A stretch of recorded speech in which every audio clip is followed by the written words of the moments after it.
विमल जब अपनी दुकान बंद कर घर लौटे तो रात के 10 बजने वाले थे।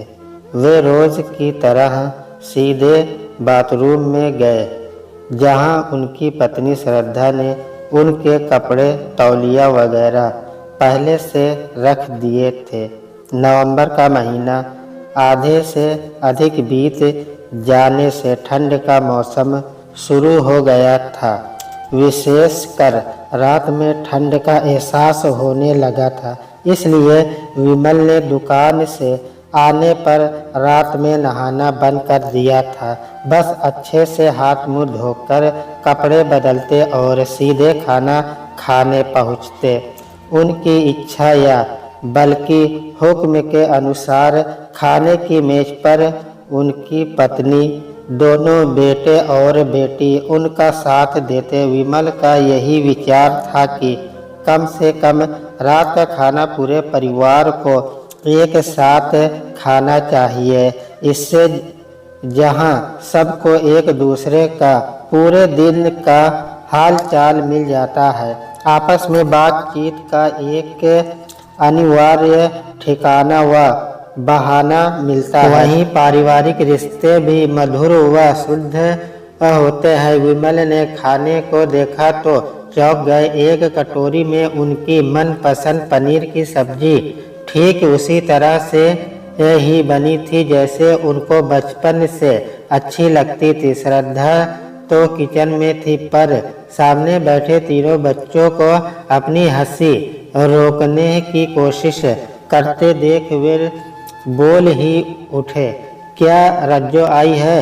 उनका इतना कहना था कि सामने बैठे बच्चों के साथ साथ किचन से उनकी पत्नी श्रद्धा, बहन रजनी और उनकी बेटी की हंसी से सारा घर गूंज उठा। अरे रज्जो कब आई?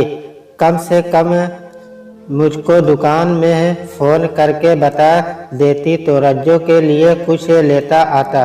विमल ने शिकायती लहजे में पत्नी से कहा ही था कि रजनी किचन से बाहर आकर कहने लगी, भैया उन बेचारी को क्यों कह रहे हो? भाभी तो तुमको फ़ोन करके बताने ही वाली थी, पर मैंने ही मना कर दिया कि तुम्हारे लिए सरप्राइज होगा। आजकल के बच्चों को देखकर मैंने भी सरप्राइज देना सीख लिया। अरे मामा, आप लोग तो फन, थ्रिट या प्रैंक कुछ भी नहीं जानते। मैंने ही माँ से कहा था कि इस बार आपको सरप्राइज दे, इसलिए हम लोगों ने दिन में आपको नहीं बताया। क्या आपको अच्छा नहीं लगा? रजनी की नटखट बेटी बोल उठी, अरे नहीं बेटा, सच कहूँ तो तुम लोगों का यह सरप्राइज मुझे बहुत अच्छा लगा। बस अफसोस इस बात का है कि अगर तुम लोगों के आने के बारे में दिन में ही पता चल जाता तो रज्जो की मनपसंद देसी घी की बालूशाही लेता आता। विमल ने कहा, वो तो मैंने 2 किलो बालूशाही शाम को मंगवा ली थी, और वह भी आपकी मनपसंद दुकान से। मुझे पता नहीं है कि बहन का तो नाम होगा, लेकिन बस सबसे पहले आप ही बालूशाही खाएंगे। श्रद्धा ने कहा ही था कि सबके कहो से घर फिर गूंज उठा। खाना निपटने के बाद श्रद्धा ने उन सब की रुचि के अनुसार जमीन पर कई गद्दे बिछवा कर मसनद, कुशन, तकिए व कंबल रखवा दिए और ढेर सारी मूंगफली मंगा ली थी।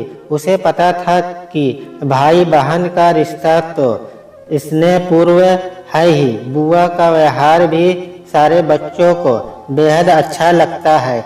जब भी सब लोग इकट्ठे होते हैं तो फिर देर रात तक बातें होती रहती है। विशेषकर जाड़े के इस मौसम में देर रात तक मूंगफली खाने के साथ साथ बातें करने का आनंद कि कुछ अलग होता है। रजनी अपने समय की बातें इस रोचक अंदाज में बता रही थी कि बच्चे हंस हंस कर लोटपोट हुए जा रहे थे। विमल और श्रद्धा भी इन सब का आनंद ले रहे थे।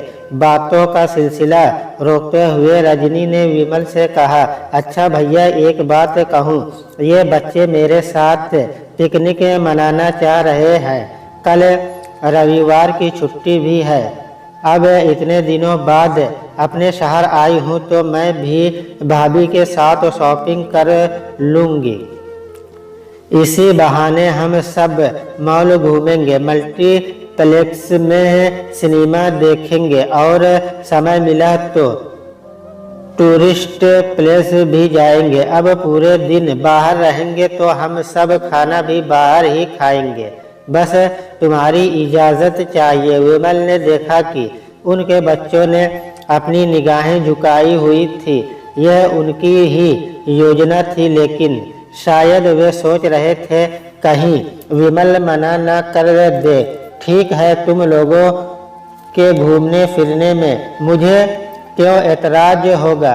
मैं सुबह ही ट्रैवल एजेंसी को फ़ोन कर पूरे दिन के लिए एक बड़ी गाड़ी मंगा दूंगा। तुम लोग अपना प्रोग्राम बनाकर कल खूब मज़े से पिकनिक मना लो।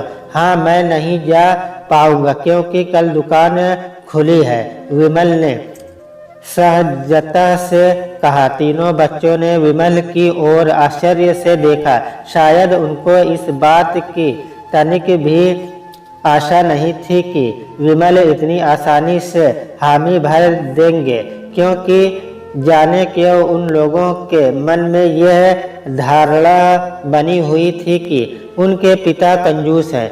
इसका कारण ये था कि उनके साथी जितना अधिक शॉपिंग करते थे, अक्सर ही मोबाइल फ़ोन के मॉडल बदलते थे या आए दिन बाहर खाना खाते थे। वे सब उस तरीके से नहीं कर पाते थे। हालांकि विमल को भी अपने बच्चों की सोच का एहसास तो हो गया था, पर उन्होंने बच्चों से कभी कुछ कहा नहीं था। लेकिन विमल को यह ज़रूर लगता था कि बच्चों को भी अपने घर के हालात तो पता होने ही चाहिए, साथ ही अपनी जिम्मेदारियां भी जाननी चाहिए, क्योंकि अब वे बड़े हो रहे हैं। आज कुछ सोचकर विमल पूछने लगे, रज्जो, ये प्रोग्राम तुमने बच्चों के साथ बनाया है ना? रज्जो ने हामी भरते हुए कहा। बच्चों को लग रहा था कि तुम मना कर दोगे, इसलिए मैं भी जिद करने को तैयार थी, पर तुमने तो एक बार में ही हामी भर दी। इस पर विमल मुस्कुराए और एक एक कर सबके चेहरे देखने के बाद सहज होकर कहने लगे, रज्जो, तुम्हें शायद इसका कारण नहीं जानती हो कि बच्चों ने ऐसा क्यों कहा होगा। जानना चाहोगी? इसका कारण यह है कि मेरे बच्चे समझते हैं कि मैं उनका पिता कंजूस हूँ। विमल का इतना कहना था कि तीनों बच्चे शर्मिंदा हो गए और अपने पिता से निगाहें चुराने लगे। एक तो उनको ये पता नहीं था कि उनके पिता उनकी इस सोच को जान गए हैं। दूसरे, विमल द्वारा इतनी इष्टवादियों के साथ उसे सबके सामने कह देने से वे और भी शर्मिंदगी महसूस करने लगे थे। विमल किन्हीं कारणों से ये सारी बातें करना चाह रहे थे और संयोग आज उनको मौका भी मिल गया। वैसे रज्जो, अगर देखा जाए तो इसमें बच्चों का उतना दोष भी नहीं है। दरअसल मैं ही आजकल की ज़िंदगी नहीं जी पाता हूँ। ना तो आए दिन बाहर खाना, घूमना फिरना, ना ही रोज़ रोज़ शॉपिंग करना, नए नए मॉडल के टीवी मोबाइल बदलना, अक्सर नए कपड़े खरीदते रहना। ऐसा नहीं है कि मैं इन बातों के एकदम खिलाफ हूँ या यह बात एकदम गलत है, पर क्या करूँ, मेरी ऐसी आदत बन गई है। मगर इसका भी एक कारण है और आज मैं तुम सबको अपने स्वभाव का कारण भी बताता हूँ। इतना कहकर विमल गंभीर हो गए तो सब ध्यान से सुनने लगे। विमल बोले, रज्जो, मुझे अपना बचपन तो याद होगा। हाँ हाँ, अच्छी तरह से याद है भैया, लेकिन रज्जो, तुझे अपने घर के अंदरूनी हालात उतने अधिक पता नहीं होंगे क्योंकि तू उस समय छोटी ही थी। इतना कहकर विमल अपने बचपन की कहानी सुनाने लगे। उनके पिता लाला दीनदयाल की गिनती खाते पीते व्यापारियों में होती थी। उनके पास पुरखों का 2 मंजिला मकान था और बड़े बाजार में गेहूं चावल का थोक का व्यापार था। विमल ने अपने बचपन में सन 15 का ही समय देखा था। घर में अनाज के भंडार भरे रहते थे। सारे त्योहार कई दिनों तक पूरी धूमधाम से परंपरा के अनुसार मनाए जाते थे। होली हो या दशहरा, दिल खोल कर चंदा लेने की परंपरा उसके पूर्वजों के समय से चली आ रही थी। विमल जब कभी अपने दोस्तों के साथ रामलीला देखने जाता तो उन लोगों को सबसे आगे की कुर्सियां पर बैठाया जाता। इन सब बातों से विमल की खुशी देखने लायक होती थी। विमल उस समय 7वीं कक्षा में था, पर उसे अच्छी तरह से याद है कि पूरी कक्षा में वे 2-3 ही छात्र थे जो धनी परिवारों के थे, क्योंकि उनके दस्ते पैन आदि एकदम अलग से होते थे। उनके घर में उस समय के हिसाब से ऐशो आराम की सारी वस्तुएं उपलब्ध रहती थी। उस मोहल्ले में सबसे पहले मल्टीविजन विमल के ही घर में आया था और जब रविवार को फिल्म या बुधवार को चित्रहार देखने आने वाले से बाहर का बड़ा कमरा भर जाता था तो विमल को बहुत अच्छा लगता था। उस समय टेलीफोन दुर्लभ होते थे, पर उसके घर में टेलीफोन भी था। आवश्यकता होने पर आस पड़ोस के लोगों के फोन आ जाते थे। इस सारी बातों से विमल को कहीं न कहीं विशिष्टता का एहसास तो होता ही था। उसे यह भी लगता था कि उसका परिवार समाज का एक प्रतिष्ठित परिवार है। पिछले कुछ समय से जाने कैसे दीनदयाल को सट्टे, फिर लॉटरी व जुए की लत पड़ गई थी। उनका अच्छा खासा समय इन सब गतिविधियों में जाने लगा। जुए या ऐसी लत की यह खासियत होती है कि जीतने वाला और अधिक जीतने के लालच में खेलता है तो हारने वाला अपने गंवाए हुए धन को वापस पा लेने की आशा में खेलता है। दलदल की भांति जो इसके एक बार फंस जाता है उसके पैर अंदर ही धंसते जाते हैं और निकलना एकदम कठिन हो जाता है। पहले तो कुछ समय तक दीनदयाल जीतते रहे, मगर होनी को कौन टाल सकता है। एक बार जो हारने का सिलसिला शुरू हुआ तो धीरे धीरे वह अपनी धन दौलत हारते गए और इन्हीं सब चिंता व समस्याओं से व्यवसाय पर पूरा ध्यान भी नहीं दे पाते थे। उनकी सेहत भी गिर रही थी, साथ ही व्यापार में और भी नुकसान होने लगा। विमल को वे दिन अच्छी तरह से याद है जब वह कारण तो नहीं समझ पाया था, पर उसके माता और पिता इस तरह पहली बार झगड़े थे। उसने माँ को जहाँ अपने स्वभाव के विपरीत पिता से ऊंची आवाज में बात करते सुना था, वहीं पिता को पहली बार माँ पर हाथ उठाने देखा था। उस दिन जाने क्यों पहली बार विमल को अपने पिता से नफरत का एहसास हुआ था। फिर एक दिन ऐसा आया कि उधार चुकता न कर पाने के कारण उनका पुश्तैनी मकान, जो पहले से ही गिरवी रखा जा चुका था, के नीलाम होने की नौबत आ गई। इसके बाद दीनदयाल अपने परिवार को लेकर वहां से दूर एक दूसरे मोहल्ले में किराए के एक छोटे से मकान में रहने को विवश हो गए। हाथ आई थोड़ी बहुत पूंजी से वे कुछ धंधा करने की सोचते, पर उसके पहले ही उनका दिल इस आघात को सहन नहीं कर सका और वे परिवार को बेसहारा छोड़कर चल बसे। वह सब याद आता है तो हैरान रह जाता हूँ कि कैसे मैं यह सब कर पाया था। जैसे तैसे जब कुछ पैसे आने शुरू हुए तो मैंने अम्मा, दीदी और रज्जो के साथ दूसरे मकान में रहना शुरू किया। हमारे साथ जो कुछ घटित हुआ, इस तरह की खबरें बहुत तेजी से फैलती और जानते हो इसका सबसे बड़ा नुकसान क्या होता है? आर्थिक नुकसान तो कुछ भी नहीं है, क्योंकि पैसों का क्या है, आज नहीं तो कल आ सकते हैं, पर पारिवारिक प्रतिष्ठा को जो चोट पहुंचती है और पुरखों की इज्जत जिस तरह मिटती है, उसकी भरपाई कभी नहीं हो सकती।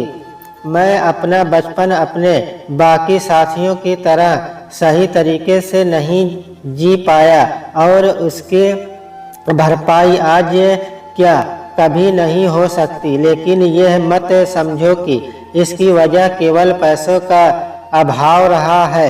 अपना सम्मान खोने के बाद भी सिर उठाकर जीना आसान नहीं होता। मुझे अच्छी तरह से याद है कि इन सब घटनाओं में से कितनी शर्मिंदगी महसूस करता था और अपने दोस्तों का सामना करने से बचता था। तू तो छोटी थी, पर माँ तो जैसे काफी दिन गुमसुम सी रही थी और मेरी खुश मिजाज व टॉपर दीदी भी इन सब घटनाओं से जाने कितने दिन डिप्रेशन में रही थी। इन सारी घटनाओं की चोट मेरे मन में आज भी ताज़ा है और मैं अकेले में उस पीड़ों को आज भी ऐसे महसूस करता हूँ जैसे कल की घटना हो। अब मुझे पता चला कि एक आदमी की लापरवाही और गैर जिम्मेदारी का खामियाजा उसके परिवार को जाने कितने लोगों को और कितने समय तक भुगतना पड़ सकता है। आज भी अगर कोई पुराना परिचित मिल जाता है तो भले ही वह हमारा अतीत भूल चुका हो, परंतु मैं उसको देखकर भीतर ही भीतर शर्मिंदा सा महसूस करता हूँ। मुझे ऐसा लगता है कि मेरे सामने वह व्यक्ति नहीं, कोई आईना आ गया है जिसमें मेरा अतीत मुझे दिख रहा है। जी तोड़ मेहनत से काम करने से धीरे धीरे पैसे इकट्ठे होते गए और मेरा काम बढ़ता गया। फिर मैंने अपनी एक दुकान खोली जिसमें डेयरी का दूध, ब्रेड और इस तरह के बस एक दो ही सामान रखना शुरू किया। जब कोई पूरी ईमानदारी और मेहनत से अपना काम करता है तो वक्त भी उसकी सहायता करता है। मेरा वसूल रहा कि न तो किसी की बेईमानी करो, न किसी का बुरा करो और मेहनत से कभी पीछे मत हटो। मेरी लगन और मेहनत का परिणाम यह है कि आज वही दुकान एक जनरल स्टोर बन चुकी है और उसी की बदौलत यह मकान खरीद सका हूँ। श्रद्धा तो थोड़ा बहुत जानती है, पर बच्चे कुछ नहीं जानते, क्योंकि वे तो शुरू से ही यह मकान और मेरा जनरल स्टोर देख रहे हैं। वे शायद समझते हैं कि उनके पिता पैदाइशी अमीर रहे हैं, जिसको पारिवारिक व्यवसाय विरासत में मिला है। उनको क्या पता कि मैं कितना संघर्ष कर इस मुकाम पर पहुंचा हूँ। विमल की बातें सुनकर बच्चे तो जैसे हैरान रह गए। वास्तव में वे यही सोचते थे कि उनके पिता का जनरल स्टोर उनको विरासत में मिला होगा। उनको न तो यह पता था, न ही वे कल्पना कर सकते थे कि उनके पिता ने अपने बचपन में कितने उतार चढ़ाव देखे हैं, कैसे गरीबी का जीवन भी जिया है और कैसी विषय परिस्थितियों में किस तरह संघर्ष करते हुए यहाँ तक पहुँचे हैं। पुरानी स्मृतियों का झंझावाट गुजर गया था, पर जैसे तूफान गुजर जाने के बाद धूल मिट्टी, टूटी डालियाँ व पत्ते बिखरे होने से स्थितियाँ सामान्य नहीं लगती, कुछ इसी तरह अब माहौल एकदम गंभीर व करुण सा हो गया था। बात बदलते हुए श्रद्धा बोली, अच्छा चलिए, वे दुख भरे दिन बीत गए हैं और आपकी मेहनत की बदौलत अब तो हमारे अच्छे दिन हैं। आज हमें किसी बात की कमी नहीं है। आप सही माने में सेल्फ मैन है श्रद्धा, इसीलिए मेरी यही कोशिश रहती है कि न तो हमारे बच्चों को किसी बात की कमी रहे, न ही वे किसी बात में हीनता का अनुभव करें। यही सोचकर मैंने मेहनत, लगन और ईमानदारी से अपना कारोबार करता हूँ। बच्चों, तुम लोग कभी किसी बात की चिंता न करना। तुम्हारी पढ़ाई में कोई कमी नहीं रहेगी। जिसका जो सपना है वह उसे पूरा करे। मैं उसके लिए कुछ भी करने से पीछे नहीं रहूँगा। ये बात हुई ना। अब तो कल का प्रोग्राम पक्का रहा। चलो बच्चों, अब कल की तैयारी करो। बुआ के इतना कहते ही सारे बच्चे चहकने लगे, मगर जाने क्यों विमल का 15 वर्षीय बड़ा बेटा रजत अभी भी गंभीर ही था। क्या हुआ रजत, अब क्यों चिंतित हो? बुआ ने पूछा ही था कि रजत उसी गंभीर श्रद्धा से कहने लगा, बुआ, अब पुराना समय बीत गया जब पापा को पैसे की तंगी रहती थी।